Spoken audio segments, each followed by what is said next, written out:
अल्हम्दुलिल्लाहि रब्बिल आलमीन वस्सलातु वस्सलामु अला रसूलिहिल अमीन व अला आलिहि व अस्हाबिहि अजमईन इला यौमिद्दीन। मोहतरम ज़िम्मेदारान मरकज़ जमात और हाज़रीन किराम,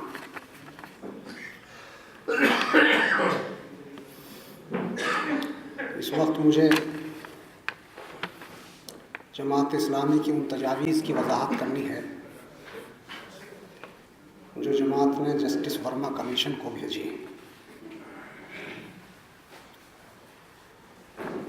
और ये तजावीज़ मेरे हाथ में मौजूद हैं। आप और हम अच्छी तरह से जानते हैं कि 16 दिसंबर को दिल्ली में जो एक लड़की के साथ इज्तिमाई ज़िना बिल जब्र का वाक़या पेश आया, जो देहरादून के कॉलेज में पैरा मेडिकल कोर्स कर रही थी। उसने पूरे मुल्क को बल्कि दुनिया के बहुत से ममालिक के समाजों को हिला कर रख दिया। वैसे तो आप जानते हैं कि इस तरह के वाक़यात हर समाज में पेश आते रहे हैं, हिंदुस्तान में और दुनिया के दूसरे ममालिक में ये ज़िना बिल जब्र के वाक़यात पेश आते रहे हैं। मगर एक तो ये होता है कि एक वाक़या जिसकी नौइयत ज़रा संगीन होती है, उससे लोगों की तवज्जो उस तरफ हो जाती है। फिर एक बात ये भी है कि बुराई की कोई हद होती है। एक बुराई किसी हद तक बर्दाश्त की जाती रहती है और वो समाज में जारी रहती है, लेकिन एक वक्त ऐसा आता है कि समाज का पैमाना सब्र लबरेज हो जाता है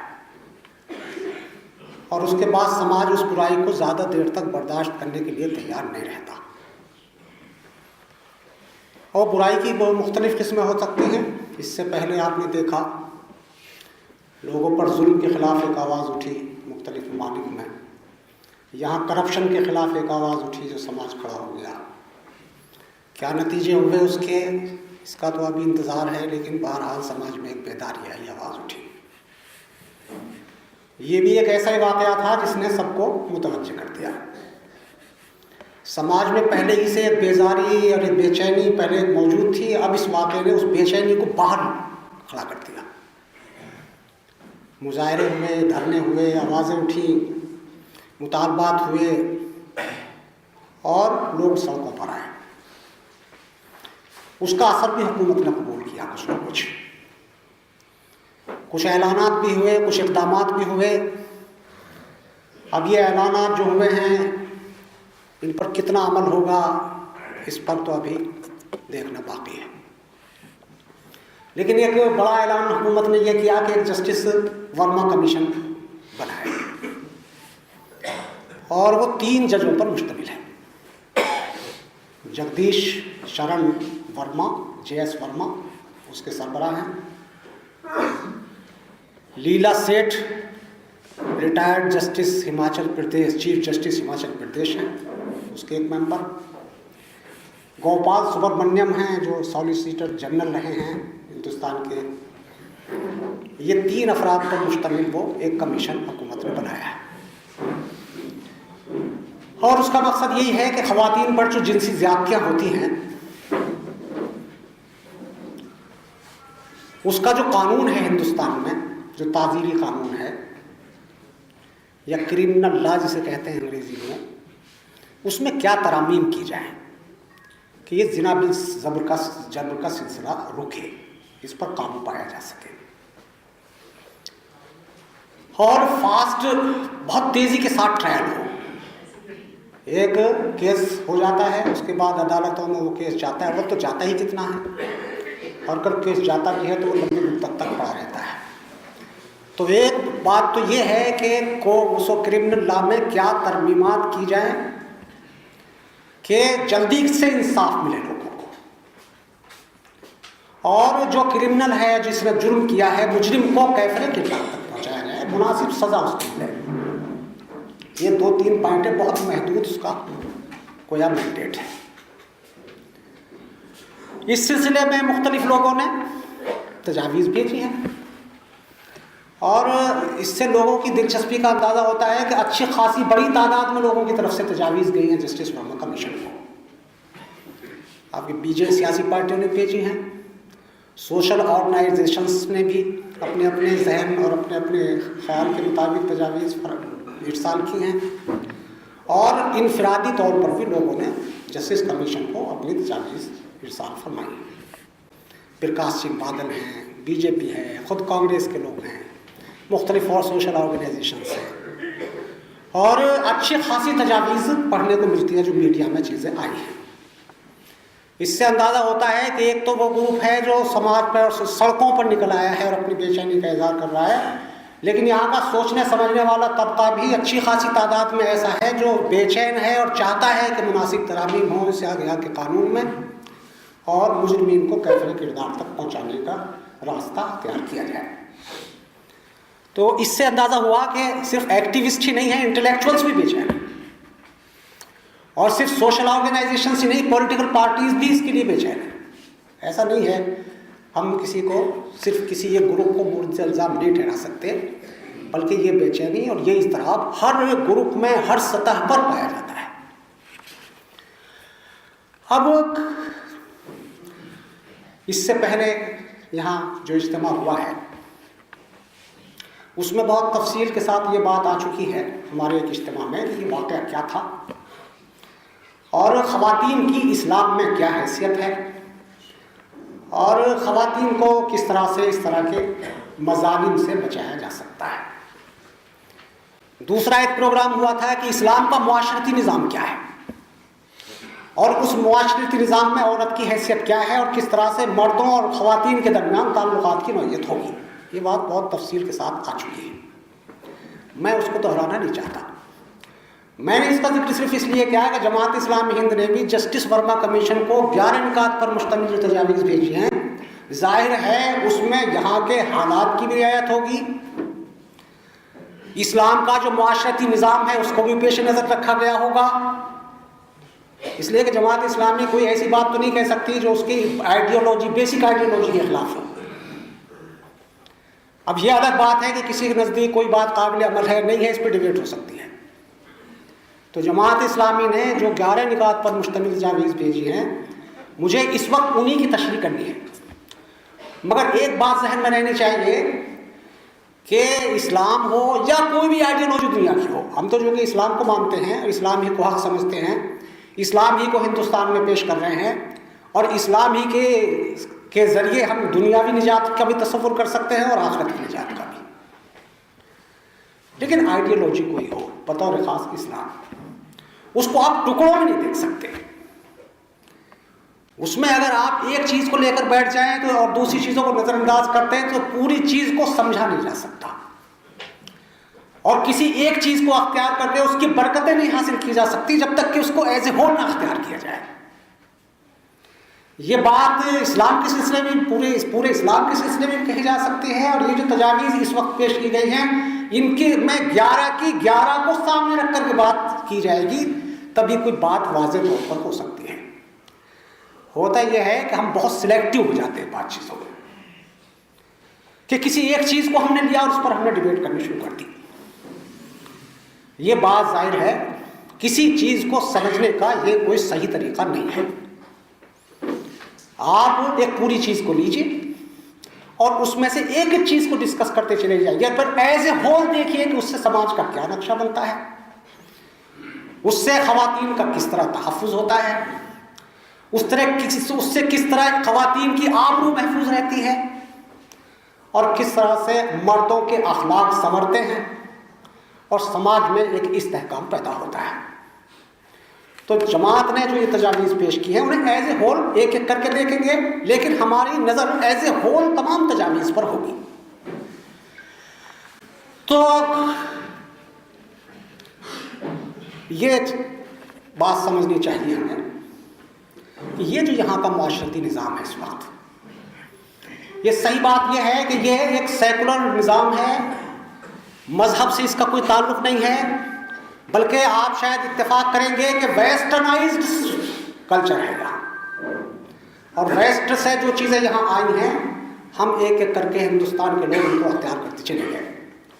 वेस्टर्न कल्चर क्या है, या वेस्ट का जो मुआशरती निज़ाम है इसकी बुनियादें क्या हैं, या यूँ समझिए कि मर्द और औरत के रिलेशंस की बुनियाद क्या है।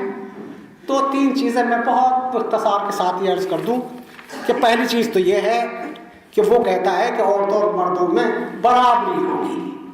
यहाँ से वो अपनी बात शुरू करता है वेस्ट। और जाहिर है वो बहुत सी जब तारीख उठाकर देखते हैं तो कहीं हमें ख़वातीन देवी नज़र आती हैं और कहीं बांदी नज़र आती हैं। जब वेस्ट ने मुसावात का नारा बुलंद किया तो उसने क्या किया कि अखलाकी और गोया कानूनी जो उनको अख्तियार हासिल हैं वो तो उसमें मुसावात तो हो सकती थी, लेकिन उन्होंने हर लिहाज से औरत और मर्द को बराबर खड़ा कर दिया। जो मर्द करेगा वही खातून भी करेगी। तो ये जो मुसावात है ये गैर फिक्री है। दूसरी बात उन्होंने ये कहा कि साहब ख़वातीन को माशी तौर पर मुस्तहकम होना चाहिए, इस्तक़लाल होना चाहिए माश के लिहाज से। ठीक है, कोई हर्ज नहीं है। अगर औरत कमा सकती है, उसके पास कोई सलाहियत है, स्किल है, बहुत ज़रूरी है, ठीक, कोई हर्ज नहीं है। घर को भी सपोर्ट करे, अपने पैरों पर भी खड़ी हो, क्या हर्ज है उसमें। लेकिन नहीं, जिस तरह से मर्द कमाता है खातून को भी वैसे ही कमाना होगा, और ख़वातीन को भी उनके माशी इस्तक़लाल के लिए वही सब कुछ करना होगा जो मर्द करता है। बल्कि ख़वातीन को तो उससे आगे जाकर अपनी जो खूबसूरती है, हुस्न है, नज़ाकतें हैं, लताफ़तें हैं, सबको इस्तेमाल करना होगा माशी तौर पर इस्तेहकाम हासिल करने के लिए। धीरे धीरे फिर क्या हुआ कि माश हासिल करने के लिए ख़वातीन को जैसे इस्तेमाल किया जा सकता था वो किया, और ख़वातीन जो कुछ कर सकती थी अपने अंदर जाज़बियत पैदा करने के लिए, अट्रैक्शन पैदा करने के लिए, हुस्न की नुमाइश करने के लिए, वो सब उन्होंने किया माशी तौर पर अपने पैरों पर खड़ा होने के लिए। तीसरी बुनियाद क्या थी इनकी? दोनों का आज़ादाना इख्तिलात। दोनों ख़वातीन और मर्द दोनों एक साथ खड़े हों, रात दिन एक साथ रहें। जैसे मर्द है वैसी खातून है, क्यों नहीं अलग अलग क्यों होते हैं, सेग्रीगेशन क्यों होता है? तो ख़वातीन और मर्दों का ये आज़ादाना इख्तिलात, यहाँ से उनकी मुआशरती ज़िंदगी का ये पहलू हमारे सामने आता है जो हमने भी अख्तियार कर लिया। और जाहिर है वेस्ट तो सारी दुनिया में गया, हमारे पास भी 100 साल तक रहा, और उसने सिर्फ हम पर हुकूमत ही नहीं की बल्कि अपनी तहजीब भी मुसल्लत की, हमें अपनी सोच भी दी, फ़िक्र भी दी, सियासत ही नहीं दी, मुआशरत भी दी, और जो कुछ भी वो एक हुक्मरान कौम दे सकती है वो सब दिया, और जो मगलूब कौम, महकूम कौम लिया करती है वो सब लिया। मगर ये बात याद रखनी चाहिए कि इस्लाम की जो अपना माशरती निज़ाम है, या थोड़ा सा और वसी तनाजुर में देखिए, इस्लाम की तो अपनी ख़ास बात है, लेकिन इस हिंदुस्तान का जो अपना माशरती निज़ाम रहा है पहले से, ख़वातीन का जो मकाम है, मज़हब का जो रोल है, अखलाकी जो अक़दार हैं, एक दूसरे का एहतराम है, कम से कम उनका ही बासुला लिहाज अगर किया जाता तो कम से कम इन फितनों से हम किसी हद तक बच सकते थे। अब इस पर बहस चल रही है कि साहब ख़वातीन की आबरू को कैसे बचाया जाए। मोटे तौर पर मैं अर्ज़ कर दूँ कि हमें 4-5 काम करने होंगे। मैं बात इसलिए कह रहा हूँ कि उन चीज़ों का रंग आप उन तजावीज़ में पाएंगे जो मैं अर्ज़ कर रहा हूँ। इसके बगैर हमारे यहाँ समाज में ख़वातीन की इज़्ज़त महफूज नहीं रह सकती। पहली चीज़ क्या है? पहली चीज़ है कि तालीम और तरबियत का ऐसा निज़ाम बनाया जाए कि लोगों का के अंदरूनी की इस्लाह हो और वो वाकई इससे नफरत करने लगे। ये घिनौनी हरकत है, ख़वातीन के पीछे दौड़ना, ख़वातीन को नज़ारे करना, देखना, पराई औरत को घूरना, उसकी इज्जत से खेलना, बहुत बुरी बात है। ये जहन और ये मिजाज बन जाए और नफ्स की हद तक इस्लाह हो जाए इंसान की, तो फिर वो ख़वातीन की हिफाजत करेगा, ख़वातीन की आबरू से नहीं खेल सकता। एक बात तो अब सोचने की बात है कि वो तालीम और तरबियत का वो निज़ाम कैसे बनेगा, कौन लाएगा, कैसे चलाया जाएगा, क्या उसकी तफसीलात होंगी ये। लेकिन इसके बगैर आप सिर्फ कानून से तो इस्लाह नहीं कर सकते। कानून एक मुअस्सिर जरिया है, लेकिन सिर्फ कानून किसी मुआशरे की बुराइयों को दूर नहीं कर सकता। दूसरी चीज जो बेहद जरूरी है वो ये है कि समाज में अखलाकी और राय आम्मा की तरबियत इसलिए हो जाए कि वो इस घिनौनी हरकत से नफरत करने लगे और इसके मुजरिम से नफरत करने लगे। अब हो क्या रहा है, अभी बहस आ रही है ना, डिबेट चल रही है, सब वाकया पेश आ जाता है, लोग गुजर जाते हैं। हादसे से बड़ा सानहा ये हुआ, लोग ठहरे नहीं हादसा देखकर। तो सानहा तो होता है, हादसा होता है, मगर लोग आंखें नीचे निकाल करके गुजरे चले जाते हैं। अब भी उसका इंटरव्यू आया लड़के का, साहब लोग देखते रहे और जाते रहे, क्योंकि समाज के अंदर ये बेदारी नहीं है, ये राय अम्मा पब्लिक ओपिनियन बनी ही नहीं कि ये घिनौनी हरकतें जो हो रही है इससे हमें रोकना है अपने आप को। और आदमी ये समझता है कि जो कुछ हो रहा है उसके साथ हो रहा है, मैं तो महफूज हूं। और उसको ये भी ख्याल होता है कि अगर तूने आगे बढ़कर इसको हाथ लगाया तो कल पुलिस है, कोर्ट है, फला है, तो मुसीबत में पड़ जाएगा। नहीं, समाज की जब तक ये अखलाकी तरबियत नहीं होती और उसकी राय अम्मा हमवार नहीं होती कि ये घिनौनी हरकत है, ये हो रही है तो पूरे समाज में हो रही है और इसकी घिन पूरे समाज तक पहुंचेगी, ये एहसास दूसरा होना चाहिए। तीसरी चीज जो बहुत जरूरी है वो ये है कि ऐसे जितने सबब हैं, असबाब हैं, उनका रोका जाए, उनको उन असबाब को, उन रीजंस को, उन सुराखों को बंद कर दिया जाए जहां से ये बुराइयां दाखिल होती हैं। क्या है वो? फहाशी है, आपका मीडिया है, आपका फिल्म है, आपकी और चीजें हैं, जो भी ऐसे रास्ते हो सकते हैं जहां से ये बुराइयां दाखिल होती हैं, जहां से ये शुरू होती हैं, जो इसके रूट कॉज हैं, उनको बंद करने की कोशिश की जाए। और चौथी चीज जो बेहद जरूरी है वो रुकावटें लाई जाएं, ऐसी रुकावटें पैदा की जाएं जिससे किसी का इन बुराइयों की तरफ जाना रुक जाए। अब उसमें पांचवी चीज ये हो सकती है कि सजाओं का तस्वुर हो, कड़ी सजाएं दी जाएं, सख्त सजाएं दी जाएं, फर्द की भी इस्लाह हो, समाज के राय आम्मा तब्दील हो, वो असबाब दूर किए जाएं जो बुराइयों की तरफ ले जाते हैं, बुराइयों की तहरीक देते हैं, और वो रुकावटें खड़ी की जाएं जो किसी समाज को बुराइयों की तरफ ले जाते हैं, बुराइयों से रोक सकती हैं। और पांचवी चीज ये है कि ऐसी सजाओं का कोई प्रोविजन होना चाहिए और इबरतनाक सजाओं का प्रोविजन होना चाहिए, और दुनिया देखे ये है सजा, और उसे ये इबरत हासिल हो कि ये अगर जुल्म किया मैंने तो फिर ये सख्त सजा मेरे लिए भी मौजूद है। इन बातों को सामने रखते हुए हमने ये 11 निकाह पर मुश्तमिल जस्टिस वर्मा कमीशन को तजावीज़ भेजे हैं। पहला क्या है, हुकूमत ने जस्टिस वर्मा की सदारत में जो कमेटी तश्कील दी उसका हमने इस्तकबाल किया। अच्छा कदम है ये, इस पर बात शुरू होनी चाहिए।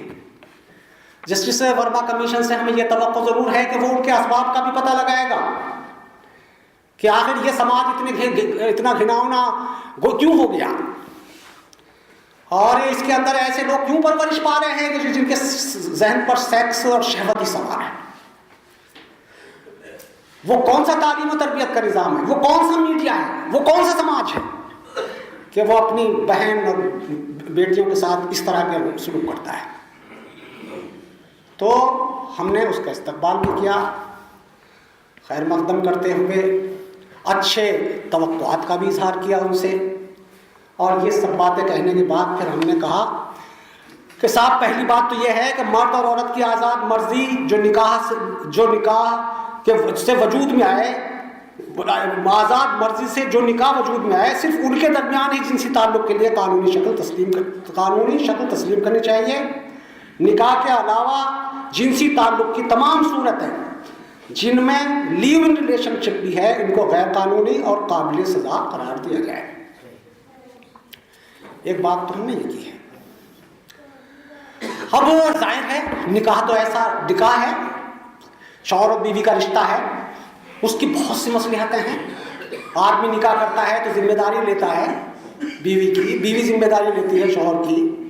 एक रूह रूहानी एक सुकून मिलता है आदमी को, आइंदा नस्ल चलती है और दोनों अपनी जिम्मेदारियों को अदा करते हुए समाज को जो कंट्रीब्यूट कर सकते हैं वो करते हैं। और ये जो लिव इन रिलेशन की बात है, तो सुप्रीम कोर्ट ने भी कहा इसमें क्या हर्ज है? हर्ज क्या है? ये तो सरासर जुल्म है पूरे समाज पर।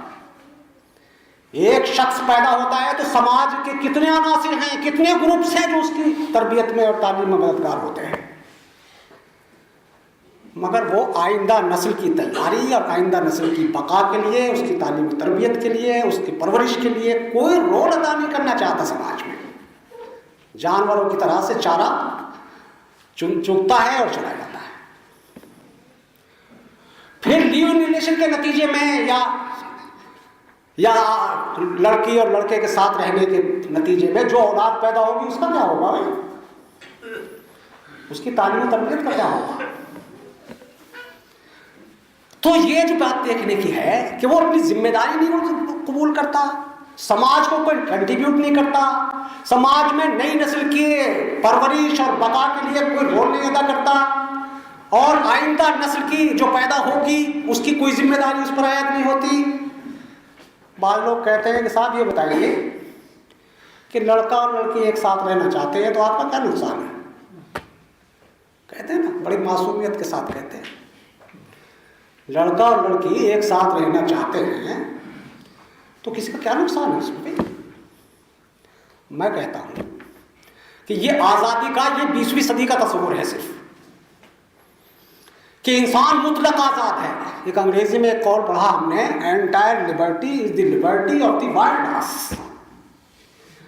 मुकम्मल आजादी तो जंगली गधे की आजादी हो सकती है, इंसान की आजादी, मुतलक आजादी कभी नहीं हो सकती। इंसान तो समाज में रहता है ना, समाज से लेता है, समाज को देता है। उसकी सलाहियतें, उसकी फिक्र, उसका इल्म, उसका शऊर समाज को कंट्रीब्यूट करता है। उसकी परवरिश, उसकी तालीम और तरबियत, उसके अहदार, वैल्यूज समाज से होते हैं। आदमी एक काम अगर बंद कमरे में भी करता है उसका असर भी समाज में पहुंचता है। समाज में जो कुछ हो रहा होता है उससे वो असरात कबूल करता है। तो इंसान अकेला है कहां? इंसान तो कभी अकेला है ही नहीं, वो समाज का हिस्सा है, पार्ट ऑफ द सोसाइटी है। तो ये जो शख्सी आजादी के लोग बात करते हैं, ये इंसान को जानवर समझते हैं, जंगली गधा समझते हैं, वरना फर्द का समाज से बाहर कोई तस्वुर नहीं हो सकता। फर्द और समाज एक दूसरे से इंटरलिंक्ड हैं, एक दूसरे से जुड़े हुए हैं। तो एक फर्द जो कुछ करता है उसका असर समाज पर ना हो, ये मुमकिन नहीं है। हाँ, ये हो सकता है कि हमें महसूस ना हो रहा हो। होता क्या है, सारी मशीनें काम कर रही है तो सब पुर्जे हमें चलते फिरते नजर आ रहे हैं, कोई महसूस नहीं होता। लेकिन अगर समाज में बेदारी हो और अवेकनिंग वो पैदा हो जाए और बुराई को बुराई समझने लगे और उसके खिलाफ आवाज उठाने की भी जुर्रत पैदा हो जाए, तो फिर इस तरह के जब वाकयात पेश आएंगे और कोई फर्द अपनी आज़ादी के नाम पर समाज में इस तरह के खराब रवैया अख्तियार करेगा, फिर समाज को महसूस होगा। अभी तो महसूस ही नहीं होता। तो ये देखने की बात है कि ये लिव इन रिलेशन तबाही है, बर्बादी है हमारी नई नस्ल की, और समाज पर जुल्म है, और वो जालिम है जो बगैर किसी शादी के दूसरे लड़की या लड़के से अपने रिलेशंस उस्तवार करता है। अब जिम्मेदारी कबूल कीजिए, मैं जिंदगी गुजारूंगा और साथ में रहने के जो नतीजे होंगे दोनों गुजरेंगे उससे, और साथ में रहने के नतीजे में जो जिम्मेदारियां आयद होंगी दोनों को दोनों पूरे करेंगे, और समाज को देंगे भी, समाज से लेंगे भी। तो ये जो बात है कि एक जानवर की तरह से चारा देखते फिरिए, चरते फिरिए, ये किसी इंसान की आज़ादी कभी नहीं हो सकती। जानवर की आज़ादी हो सकती है, वो भी जंगली जानवर की। तो इसका एक बात तो ये दलील हमारे सामने है, और हम इस पर इंशाअल्लाह कोई और भी डिबेट रखेंगे। दूसरी चीज़ तो हम जो इसमें लिखे वो ये है कि भयानक जराइम जिनमें जिना शामिल है के लिए कैपिटल पनिशमेंट होना चाहिए। और ये सजा पब्लिक मकाम पर दी जाए ताकि लोग अपनी आंखों से सजा नाफिज होते हुए देख सकें। ये अमल भयानक जराइम को रोकने में मददगार साबित होगा। देखिए, बहुत तरह की तजावीज़ आई हैं जो हमने पढ़ी हैं, जो जस्टिस वर्मा कमीशन को मिली है, मीडिया में आई है। दिलचस्प बात है,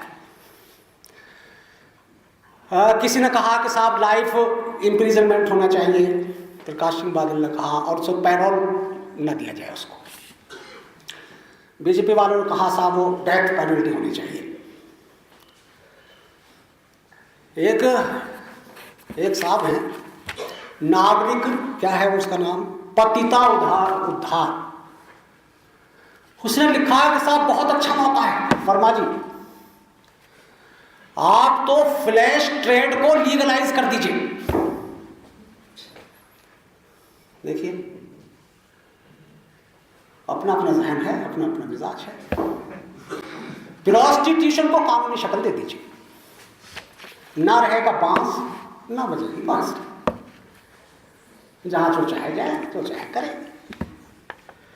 आप जरा तस्वीर कीजिए उस समाज का कि जहां प्रोस्टिट्यूशन आम हो जाए, फ्लैश ट्रेड आम हो जाए, कानून भी कोई रुकावट पैदा ना करे इस तरह की घिनौनी हरकत में, तो उस समाज का तस्वीर कैसा किया जा सकता है। तो एक बात तो ये कही है कि तमाम जितने भयानक जराइम हैं उनकी कैपिटल पनिशमेंट होना चाहिए और वो पब्लिकली होना चाहिए। असल में सजा तो क्या है, जुर्म तो उसने पूरे समाज के साथ किया है, जैसा कि बात आई, और सजा मिल रही है उसको बंद कमरे में। वो समाज भी तो देखे जिसके साथ, जिसका वो मुजरिम है, समाज का मुजरिम है वो शख्स, तो समाज देखे कि मेरे मुजरिम को क्या सजा मिली है, और देखने वालों को भी ये इबरत हासिल हो कि क्या सजा दी जाती है ऐसे जुर्म की। तो इसलिए ये कैपिटल पनिशमेंट की बात हमने कही है, और ये कही है कि साहब पब्लिकली ये होनी चाहिए। ये डिमांड और लोगों ने भी, जैसे कि मैंने अर्ज किया, ये की है, और ये अच्छी खासी आवाज़ है जो इस सिलसिले में उठी। ये बात बिल्कुल सही है कि ऐसे समाज में अगर आप डेथ पेनल्टी लगाएंगे तो मसाइल तो आएंगे। तो मैं तो ये अर्ज करता हूं कि आप फर्द को भी बनाइए, समाज को भी बनाइए, और फिर ये डेथ पेनल्टी लाइए। वरना याद रखिए कि अगर आपने सारे दरवाजे और खिड़कियां खुली रखी गुनाहों के लिए, बुराइयों के लिए, तो दाखिल तो होगा भाई। आप अपने घर का दरवाजा खुला रखेंगे तो चोर तो आएगा। तो जब आप दरवाजे पर बंद करेंगे, पहले दरवाजे भी बंद कीजिए और डेथ पेनल्टी भी लाइए, चोर के भी हाथ काटिए और चोरी के जो असबाब है उन्हें भी बंद कीजिए। ये बात समझ में आती है। तो इसके माने ये नहीं है कि हम ये चाहते हैं कि डेथ पेनल्टी कल से शुरू हो जाए। ये सब चीजें एक साथ कीजिए, फर्द, समाज, राय अम्मा की हमवारी और डेथ पेनल्टी। वरना दरवाजे आपने खुले रखे बुराइयों के लिए तो फिर ये वाकयात पेश आते रहेंगे और कितनों को सूली चढ़ाएंगे आप भाई। तो इसलिए हमने ये बात कही है कि डेथ पेनल्टी के साथ ये चीजें भी और भी होनी चाहिए। एक और बात कही है हमने जिस पर बहुत मीडिया ने खासा शोर मचाया है और जो अब तक भी डिबेट का मौजू बना हुआ है, हमसे फ़ोन पर भी बातें की हैं लोगों ने, मिल भी रहे हैं। क्या है वो, मखलूत तालीम पर पाबंदी आयद की जाए और तालीम के तमाम मराहिल में लड़कियों के लिए अलहदा तालीम की सहूलियात फराहम की जाए। इस सिलसिले में भी दो एक तजावीज़ और हजरात की भी हैं जो मैंने स्टडी की है। और ये ऐसा नहीं है, हमारे तो इस्लामी तालीमात है कि हम मर्द और ख़वातीन को खलत मलत नहीं देख सकते, और हम तो मर्द और ख़वातीन के जो इख्तलात है उसी को फितना समझते हैं, और ख़वातीन के और मर्दों के दरमियान ताल्लुकात की नौइयत क्या होगी उसमें इस्लाम के मुआशरी निज़ाम में बहुत तफसील के साथ तालीमात मौजूद हैं जिस पर गुफ्तगू हो चुकी है। तो हम तो शरह सदर है, बल्कि हमारा तो ईमान भी है, दलाइल भी हैं कि हम मर्द और ख़वातीन को खलत मलत नहीं देख सकते। वो ठीक है, मिलजुल कर कोई काम करेंगे, जिम्मेदारियां अलग अलग होंगी, कामों की तकसीम होगी। ख़वातीन के लिए बहुत बड़ा प्रोग्राम है इस्लाम ने जो दिया है, मर्दों के लिए बड़ा प्रोग्राम है जो इस्लाम ने दिया है। मर्द अपना प्रोग्राम चलाए, ख़वातीन भी चलाए, मुश्तरका प्रोग्राम भी चलाए, वो सब होगा। लेकिन ये जो इख्तलात है रात दिन का मर्द और ख़वातीन के साथ, ये तो फितना है।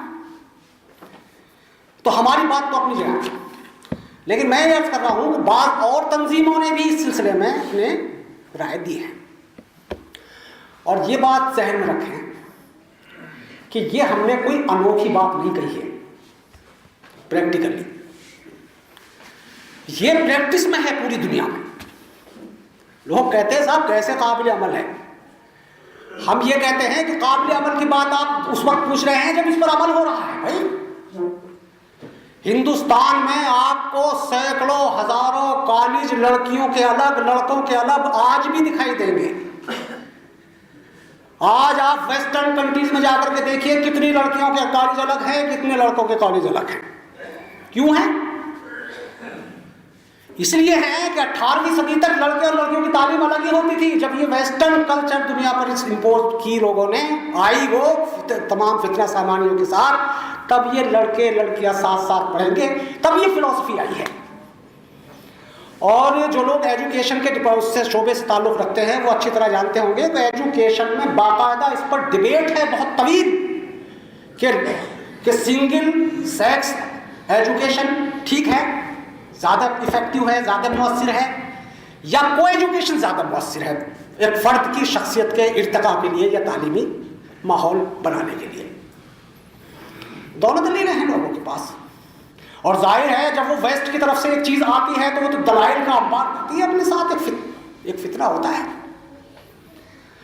तो इस पर सर्वे हुए हैं बाकायदा दुनिया में, बाकायदा लोगों ने बताया है। इतने % लोग ये कहते हैं कि साहब को एजुकेशन होनी चाहिए, इतने % ये कहते हैं नहीं साहब सिंगल सेक्स एजुकेशन होनी चाहिए, लड़कियों की तालीम अलग लड़कों के अलग हो, लड़कियों की तालीम अलग अलग होगी तो ये फ़ायदे होंगे, होगा तो साहब वो तजुर्बा नहीं होता, सोशल डेवलपमेंट नहीं होता, वैसे कहते हैं ना। मगर जो लोग उसके खिलाफ वो ये कहते हैं कि नहीं साहब ये गैर फितरी बात है, ये लड़के और लड़कियों का साथ में पढ़ना, तवज्जो बढ़ती है। और वो जो मैदान होता है इंसान का वो रह नहीं सकता, अपना इजहार किए बगैर रह नहीं सकता, वो कहीं ना कहीं होगा उसका इजहार। और सुनिए बाद यूनिवर्सिटियों में वो जो है ना, अरे भाई जो बच्चों को पैदा करने से रोकती है, कंडोम लगे हुए हैं वो बॉक्स। ऐसी यूनिवर्सिटी में जहाँ लड़के लड़कियां तालीम पाती हैं, क्यों लगा रखे हैं भाई? वहाँ लड़के लड़कियां पढ़ने जाते हैं, वहाँ कंडोम की क्या जरूरत पेश आ रही है? जानते हैं लोग क्या होता है। और हिंदुस्तान में जो महिला कॉलेज चल रहे हैं देख रहे हैं आप। तो मैं यह बात अर्ज कर रहा हूँ कि तालीम के मैदान में हम ये चाहते हैं कि ये अब इसराइल फला फला फला, जब आप जरा स्टडी कीजिए, मजहबी तालीम तो अलग अलग होगी लड़के लड़कियों की, यानी जहाँ ज़रा जहन ज़रा खुदा की तरफ माइल होते हैं, ज़रा रूहानी सुकून भी होता है, जहाँ मैदान जो है वो उस तरफ नहीं होता, दुनिया की तरफ आखिरत खुदा की तरफ होता, वहाँ तो लड़कियाँ लड़के अलग अलग रहेंगी। मगर जहाँ इस तरह के लड़के पढ़ते हैं जो आज़ाद ख्याल होते हैं, वहाँ साथ में पढ़ेंगे। यानी जहाँ फितने के अंदेशे ज़्यादा हैं वहाँ तो को एजुकेशन ज़रूरी है, जहाँ फितने के इम्कानात निस्बतन कम हैं वहाँ लड़की लड़कों की तालीम अलग अलग होगी। अच्छा, दो बातें ज़हन में रखनी चाहिए इसमें। देखिए ये काम ग्रेजुअली ही हो सकता है, ऐसा नहीं है कि हम चुटकी दबाएंगे और पूरा सिस्टम बदल जाएगा। तदरीजन ग्रेजुअली हुकूमत से हम ये बात कहते हैं कि हुकूमत के पास वसाइल हैं, हुकूमत ने पहले भी इस तरह के इदारे चलाए थे जो अब भी चल रहे हैं, कल को भी वो इदारे खोल सकती है, उसके पास रिसोर्सेज मौजूद हैं। हाँ, ये जो प्राइवेट इंस्टीट्यूशंस हैं, वैसे तो क्रिश्चियंस वगैरह भी चलाते हैं, बाहर मुसलमान भी इदारे चला रहे हैं इस तरह के, लेकिन ये जहन में रखना चाहिए कि हम मुसलमानों में जो इदारे चल रहे हैं या मुसलमान अपने बच्चों को जो को एजुकेशन में भेज रहे हैं, ये उनका कंपल्सन है, मजबूरी है। इन प्रिंसिपल हम उसको सही नहीं समझते। हम ये समझते हैं कि साहब हमारे पास इतने रिसोर्सेज नहीं है कि हम लड़कियों का जो एजुकेशन सिस्टम है उसे पैरेलल खड़ा कर सकें। जब तक हम इस पोजीशन में आते हैं तो तब तक तो हम अपने बच्चों को जाहिल नहीं रख सकते।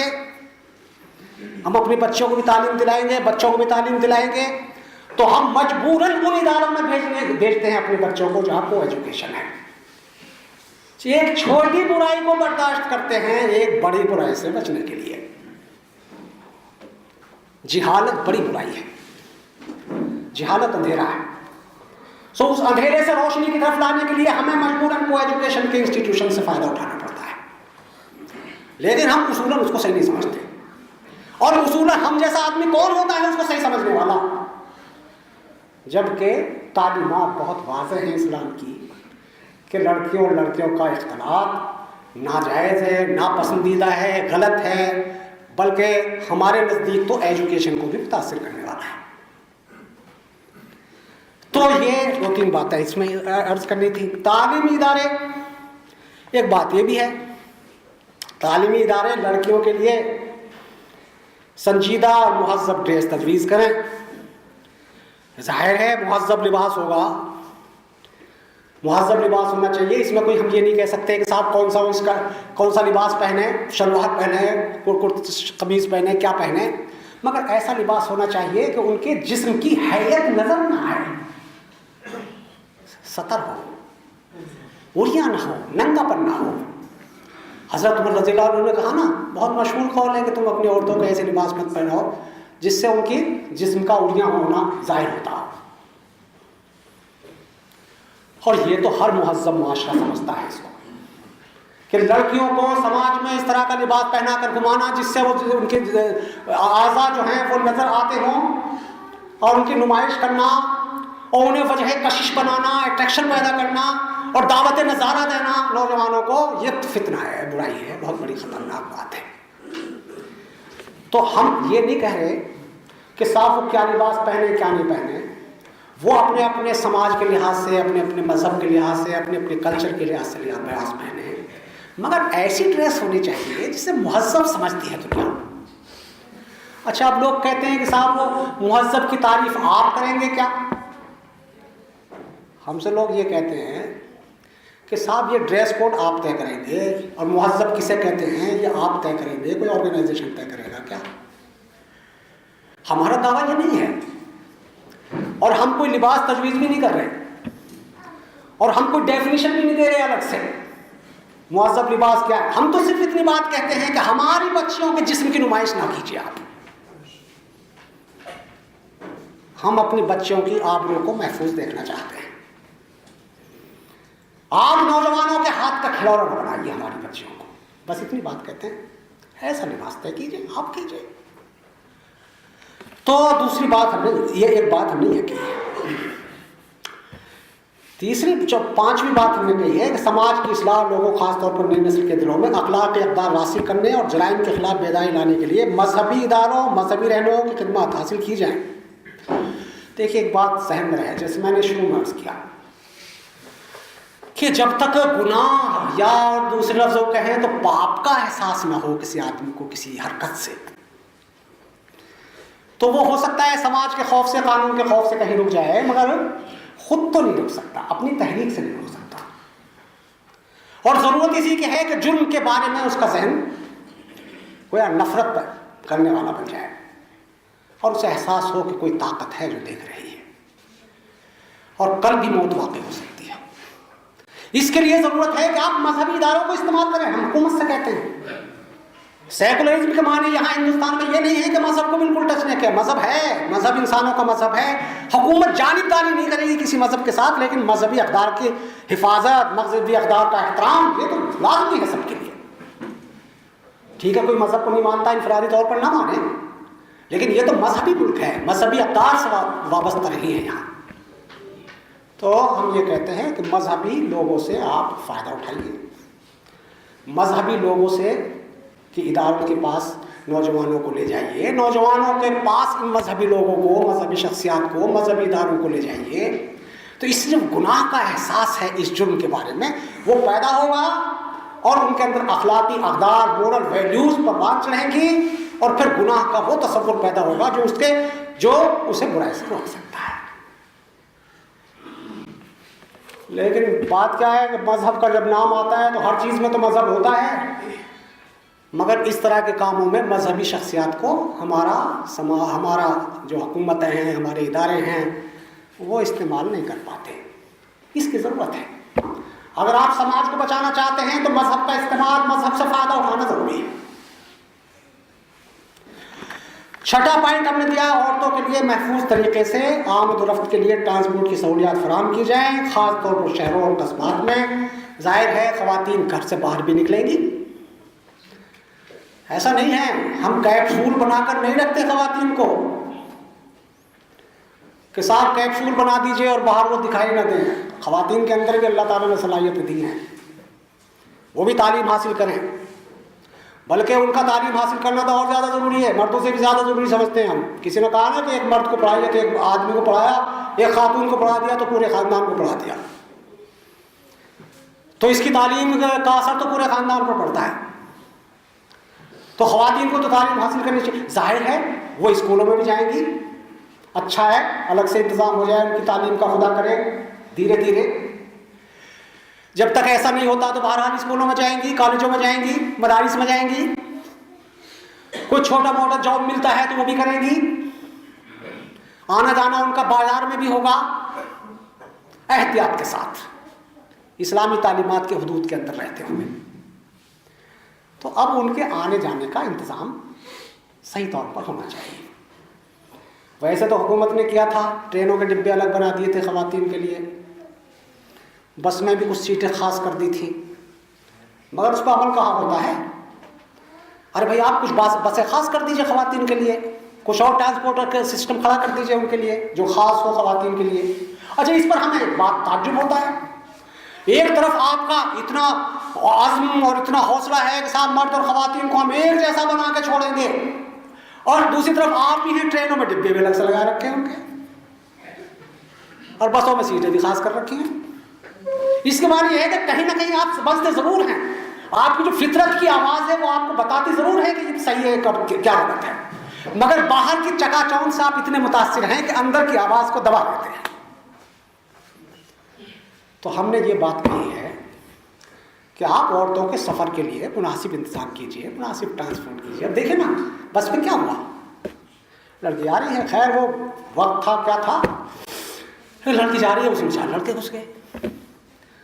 तो आपको मालूम होना चाहिए, जब आपने ऐसे जॉब दे रखे हैं लड़कियों को जो रात में करती हैं, तो अब उनके आने जाने का इंतजाम की जिम्मेदारी भी तो उठानी चाहिए। तो एक बात हमने ये कही है कि औरतों के लिए आमद-ओ-रफ्त का मुनासिब इंतज़ाम होना चाहिए, ट्रांसपोर्ट का अच्छा इंतज़ाम होना चाहिए, महफूज तरीक़ा अख्तियार किया जाना चाहिए उनके आने जाने का। 7वीं बात हमने ये कही है कि निकाह को आसान बनाइए, वक्त पर निकाह की तरगीब दीजिए, जहेज़ की तमाम शक्लों की पाबंदी कीजिए, शादी के गैर ज़रूरी खर्चात पर रोक लगाइए, फजूल खर्ची करने वालों को रोकिए। जाहिर है बालिग हो जाए तो शादी करनी चाहिए। 40 साल के, 35 साल के लड़के हो रहे हैं, अभी जॉब नहीं मिला साहब, नहीं साहब अभी फला कोर्स हो जाए। अब क्या है, लड़कियों के बीच में रह रहे हैं। इंसान कमज़ोर है भाई, हर वक्त आदमी अखलाकी सतह पर, एक ही अखलाकी सतह पर नहीं रहता। अब क्यों आजमाइश में डालते हैं नौजवान लड़कियों को, नौजवान लड़कों को। बालिग हुई शादी कीजिए, शादी मुश्किल बना दी हमारे से, ये तो सब लोग कहते हैं। यही बात हमने जमात की तरफ से भी कही है। 8वीं बात हमने ये कही है, इलेक्ट्रॉनिक मीडिया और प्रिंट मीडिया, टीवी प्रोग्रामों, फिल्मों, इश्तिहार और में औरतों को उड़िया शक्ल में न पेश किया जाए। जो ऐसा करे उन्हें सजा दी जाए। फहश लिटरेचर देखिए, अदबी रिसाले निकल रहे हैं ऐसे जो ख़ास हैं सेक्स के लिए, उसमें ऐसी तस्वीरें औरतों की याद देती हैं कि नौजवान वाकई क्या हो जाए। सेहड़तारी हो जाए उस पर। खास है, आखिर क्या मजबूरी है भाई, क्या आप एजुकेशन दे रहे हैं नई नस्लों को, आप उन रिसालों को पढ़वा कर क्या बनाना चाहते हैं आइंदा नस्लों को। अभी एक अदबी रिसाला देखा उर्दू में, बंबई से निकलता है, और देखा साहब हमने ऐसी ऐसी फाश गालियां उसमें, गाली जैसे वो गांव का आदमी देता है ना, कोई अनपढ़ आदमी, बिल्कुल जाहिल आदमी, अदब के नाम पर सीधी सीधी गालियां जो मैं दोहरा भी नहीं सकता। और अंबिया किराम को बुनियाद बना करके बताया कि साहब सेक्स और शहवत जो है ये तो अंबिया किराम से चली आ रही है, नाउजुबिल्लाह। क्या है, मगर कोई कुछ बिगाड़ नहीं सकता ऐसे लोगों का, कुछ नहीं बिगाड़ सकता, सब आजाद है, लिटरेचर आ रहा है। और जनाब मुतहर्रिक तस्वीरें आ रही हैं, इंटरनेट ने तो कमाल ही कर दिया है। इंटरनेट पर तो सिर्फ ज़हनी नहीं बनाते वो इंटरनेट और या आपके टीवी जिस पर ये उड़िया तस्वीरें आती हैं, सिर्फ ज़हनी नहीं बनाती बल्कि ये भी बताती हैं कि अब जहन बनने के बाद आप कैसे अगला कदम बढ़ाएं, ये भी बताती हैं। वो तो प्रैक्टिकल नमूने भी पेश करती है। अब नौजवान भी बेचारा कहाँ तक समझेगा भाई, उसे फिर उसके बाद उन चीज़ों को देखकर घर से बाहर भी निकलना है। फिर औरतों की ये नुमाइश, कोई चीज़ औरतों के बगैर पूरी नहीं होती जब तक कि उसकी ओरिजिनल तस्वीर ना हो। यानी अब तो कोई एडवर्टाइज भी नहीं पूरा हो सकता जब तक कि वो लड़के लड़कियां एक दूसरे से वो उस तरह की हरकत ना कर रहे हैं।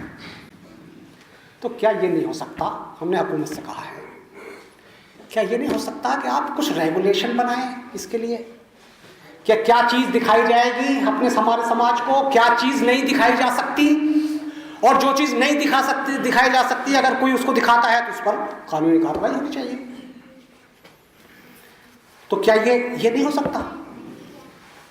ये हमने हुकूमत को मुतवज्जे करने की कोशिश की है, जस्टिस फरमा को। नवी चीज़ यह है कि शराब नोशी तमाम बुराइयों, ख़ासतौर से औरतों के खिलाफ जराइम की जड़ है, इस पर पूरे मुल्क में पाबंदी आयद की जाए। इसमें क्या दिक्कत है सिवाय इसके के साथ पैसा आता है आपको, इसके अलावा कोई दलील किसी के पास नहीं है हिंदुस्तान में। एक बार वो हरियाणा में चीफ मिनिस्टर ने ऐलान कर दिया, 10-12 साल पहले की बात है, कि साहब हम पाबंदी लगा रहे हैं। 1 साल के बाद वो पाबंदी हट गई। अब वो शराब पता नहीं क्या चीज़ बन गई थी 1 साल के बाद। फिर पापजन्य तो वो उस वक्त भी रही, सिवाय इसके कि साहब आपको पैसा नहीं मिल रहा था। गुजरात में अब तक पाबंदी है शराब पर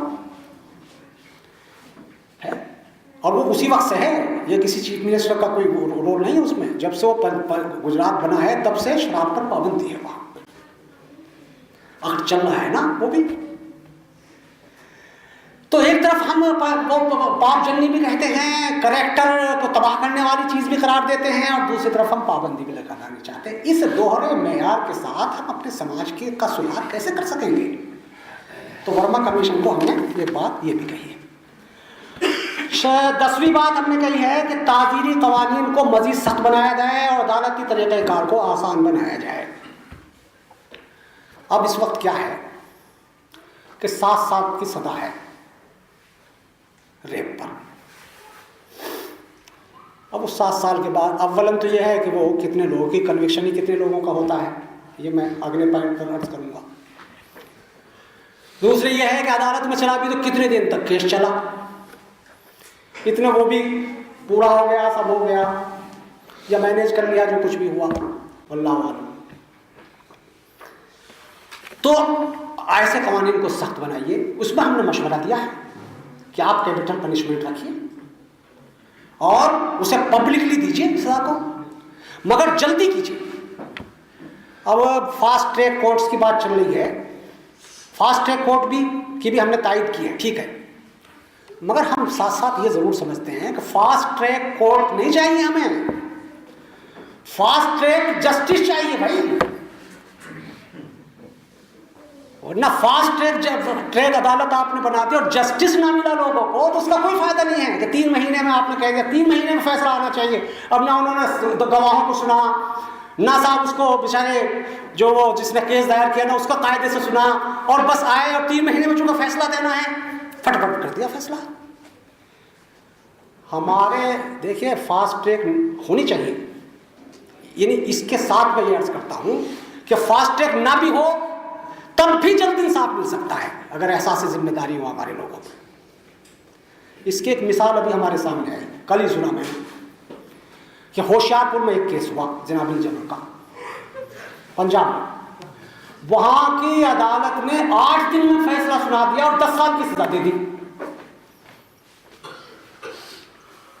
इसके मायने यह है कि अगर तवज्जो से काम किया जाए और जिम्मेदारी का एहसास हो तो अदालतें जल्द इंसाफ कर सकती हैं, मगर टालते हैं, हर चीज को टालते चले जाते हैं। तो हमने 10वीं बात ये कही है कि साफ फास्ट ट्रैक कोर्ट्स बनाएं, स्पीडीली जस्टिस मिले लोगों को, जल्दी से इंसाफ मिले। और फिर वो ये हो सकता है आप फास्ट ट्रैक अदालत बनाए, 3 महीने की मुद्दत आ भी रही है, वो तो पहले से भी है। हमने ये भी कहा है कि इन्वेस्टिगेशन जो पुलिस करती है ज्यादा से ज्यादा 1 महीने का वक्त दीजिए उसको। वो इन्वेस्टिगेशन ही में सालों लगा देती है। चार्जशीट अब उसने FIR दायर की तो अब उसने इन्वेस्टिगेशन शुरू किया, अब 1-1.5 साल के बाद उसने चार्जशीट तैयार की। अरे उसके बाद कुछ से कुछ हो जाता है इतनी मुद्दत में। आप 1 महीने के अंदर इन्वेस्टिगेशन कीजिए ज्यादा से ज्यादा। अच्छा इसमें क्या हुआ, ये जो लड़की है चार्जशीट पेश करती 10-15 रोज में। इसके माने यह है कि आप चाहे तो कर सकते हैं, नहीं चाहते तो नहीं होता। तो हमने एक बात ये कही है कि अदालत इंसाफ हो, 7 साल मतलब यह है कि वो फास्ट ट्रैक कोर्ट कायम हो और जल्द इंसाफ मिले। पुलिस को भी पाबंद किया जाए कि वो 1 महीने के अंदर अपनी इन्वेस्टिगेशन रिपोर्ट पेश कर दें, चार्जशीट पेश कर दें, और अदालतें 3 महीने के अंदर अपना फैसला सुना दें, मगर तमाम तकाज़ों के साथ कार्रवाई होनी चाहिए।